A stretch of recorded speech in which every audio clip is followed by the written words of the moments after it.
Yes, hello mga ka-sweet. Tuesday, dialysis session na naman po ng inyong pasyente mga ka-sweet. Ayan, samahan niyo po ako sa 4 na oras na naman po ng aking dialysis ngayon mga ka-sweet. At ayan nga po, nag-start na ating dialysis. 4 na oras na naman po tayong ida-dialysis mga ka-sweet.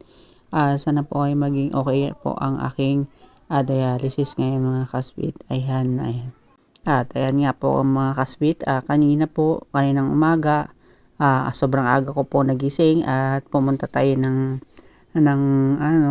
naglakad ng papel. Hindi ko po alam na half day lang po pala sila.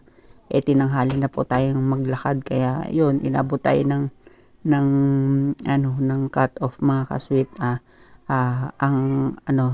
Sa November 3 na raw po ang kanilang resume mga ka-sweet. Kaya ayan po, sobrang pagod at ang aga po nagising ng inyong pasyente dyan mga kasweet.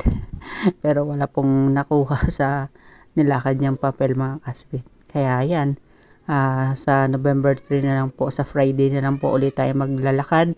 Ayan, agahan na lang po natin dahil dialysis ko na naman din po ng Friday ng hapon mga kasweet.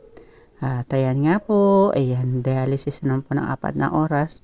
Ayan, ang ganyan ang buhay ng inyong pasyente. Ayan, dialysis, 2 beses sa isang linggo mga kasweet. Ayan, kaya napakahirap po ng sitwasyon ng isang dialysis patient. Pero tiyaga-tiyaga lang po at saka tiis-tiis lang po mga kasweet.